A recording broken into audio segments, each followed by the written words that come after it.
कहाँ जाकर फेंक आऊं मैं अपने हिस्से की शराफत, कहाँ जाकर फेंक आऊं मैं अपने हिस्से की शराफत। जिधर भी देखती हूँ उधर बेईमान खड़े हैं, जिधर भी देखती हूँ उधर बेईमान खड़े हैं। क्या खूब तरक्की कर रहा है मेरा भारत देखिए, क्या खूब तरक्की कर रहा है मेरा भारत देखिए। खेतों में बिल्डर और सड़कों पर किसान पड़े हैं। आज 17 दिसंबर है। 17 दिसंबर कोई इतनी ख़ास तारीख नहीं है कि इसको रिमाइंड करा जाए, किसी की डेट ऑफ बर्थ भी नहीं है, कोई नेशनल डे भी नहीं है। लेकिन 17 दिसंबर एक ऐसी तारीख है कि जिसको आरएसएस की पालतू कुतिया नागनी तिवारी ने चैलेंज करा था कि वो 17 तारीख में किसानों को दिल्ली की सड़कों से हटा देगी।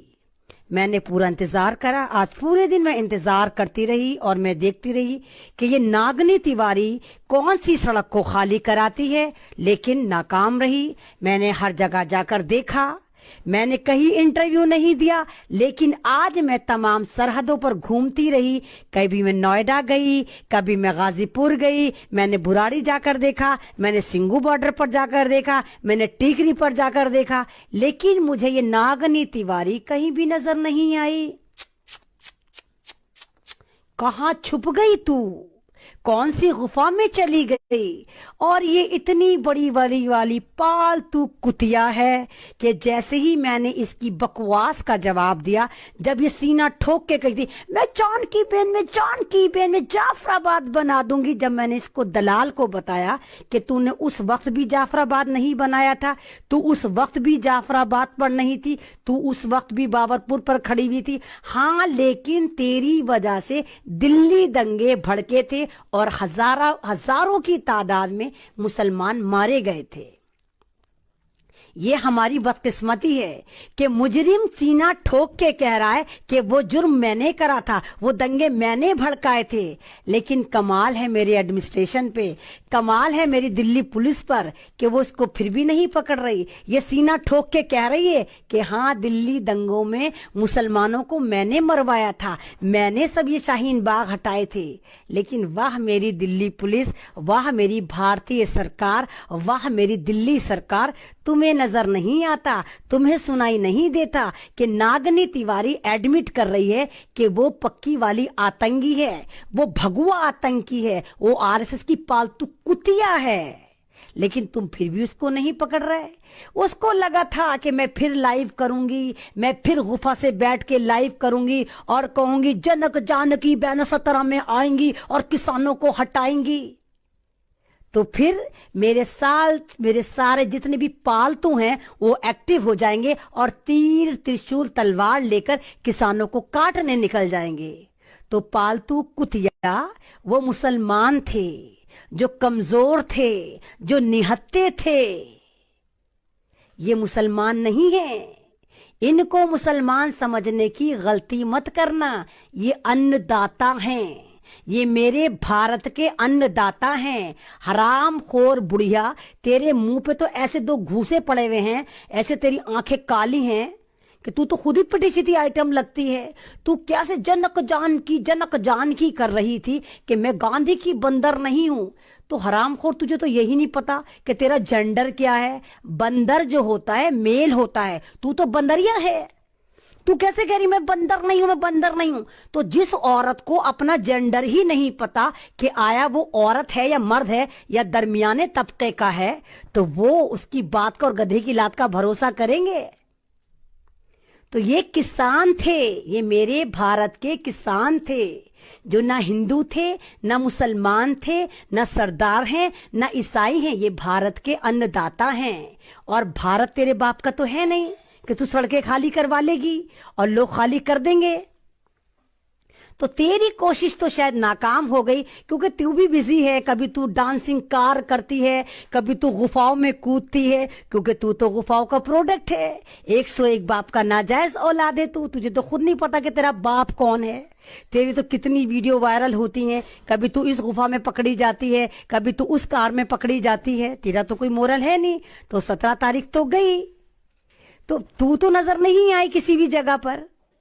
तो अब क्या प्लान है? अब कौन सा तू जाके नफरतों का भाषण बांटेगी? और हाँ भाई, कमाल की बात, इतनी डरी हुई औरत है कि मेरा जो फेसबुक पर एक इसका रिप्लाई गया था, द नेशन वॉइस पर मैंने रिप्लाई दिया था इसकी बात का, जो ये जहर उगल रही थी।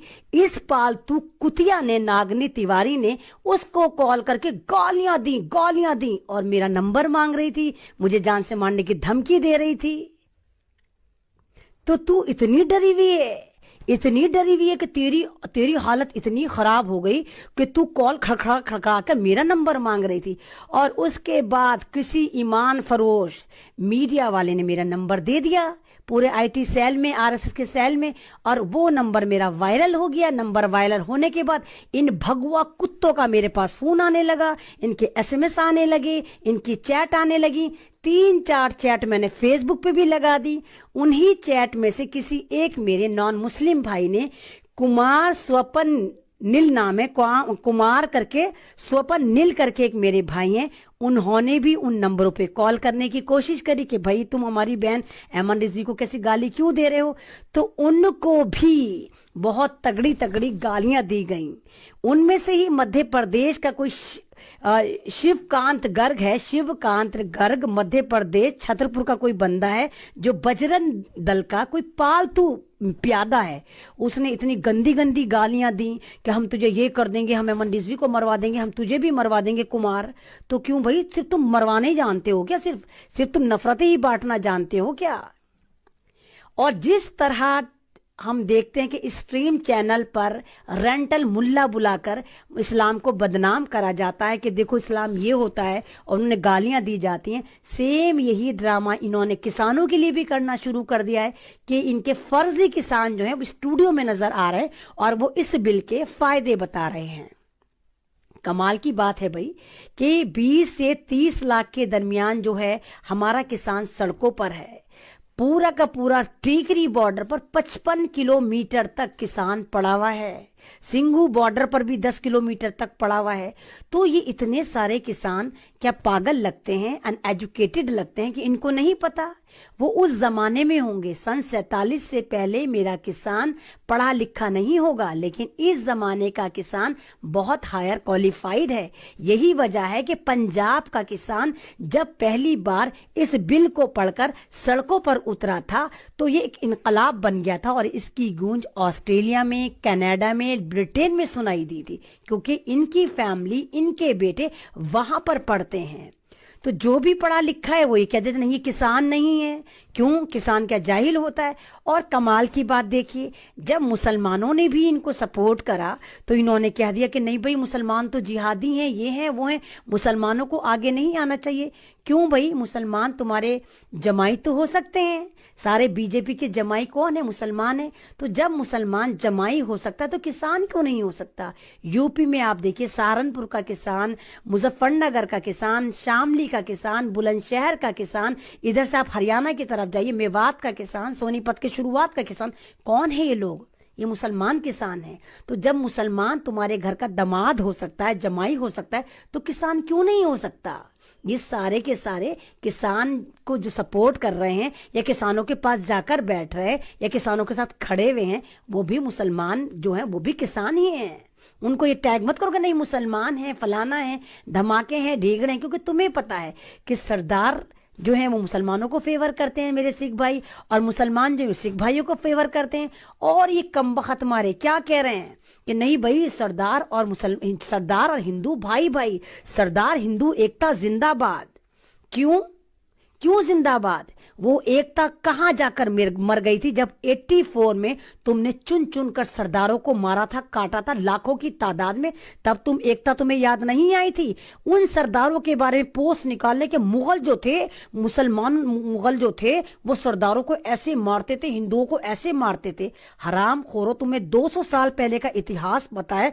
38 साल पहले जो तुमने दिल्ली में 84 में तुमने मारा था, काटा था लाखों सरदारों को, वो तुम भूल गए? तब तुम्हें याद नहीं आया था ये सरदार हमारे भाई होते हैं? और कमाल की बात ये, जब 84 में तुमने लाखों सरदारों को मारा काटा था, उस वक्त सारे के सारे तुम नॉन मुस्लिम ही थे, मुसलमान नहीं था कोई वहां। मुसलमान उनको बचाने में था, तुम मारने काटने में थे। तब तुम भूल गए थे कि वो सरदार तुम्हारे भाई नहीं है। अब तुम्हें फॉरेन लेबर पेन हुआ कि जैसे किसान आकर बैठे कि हमारे भाई हैं।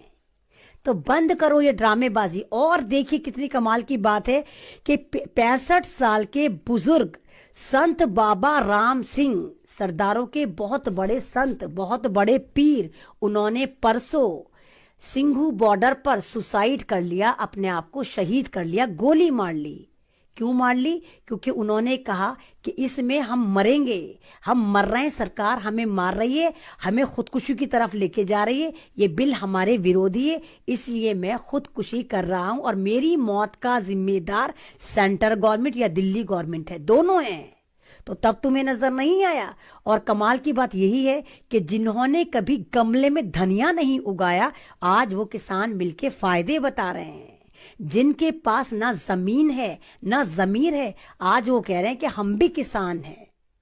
तो आप मेरी आवाज बंद करना चाहते हैं कि भाई हम तुझे मार देंगे, कटवा देंगे, मरवा देंगे, तो मरवाओ, हम तो एक जन्म वाले, क्या करोगे? ज्यादा ज्यादा मुझे मरवा दोगे, मैं मर जाऊंगी, उसके बाद तो कुछ नहीं होगा ना।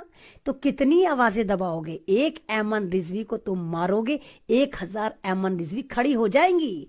मैंने कभी किसी धर्म का नाम लेकर किसी के लिए नहीं बोला। मैं हमेशा भारत की बेटी बनकर बात करती हूँ, किसान की बेटी बनकर बात करती हूँ, संविधान के दायरे में बात करती हूँ, संविधान की बात करती हूँ। और तुम लोग क्या करते हो? जय श्री राम का नारा लगाते हो, किसी को भी मार देते हो। तो क्या भगवान नाम यही तालीम देते थे? कल से लगातार मुझे 100 कॉल आ चुकी, आज भी 50-55 कॉल थी, हम तुझे मार देंगे, हम तुझे ये कर देंगे, हम तुझे वो कर देंगे। अगर आप चाहते हैं गरीब हर वंचित इंसान की आवाज आप तक पहुंचे तो हमारे चैनल को सब्सक्राइब करें और बेल आइकन का बटन दबाना ना भूलें। देखते रहिए बहुजन हलचल न्यूज।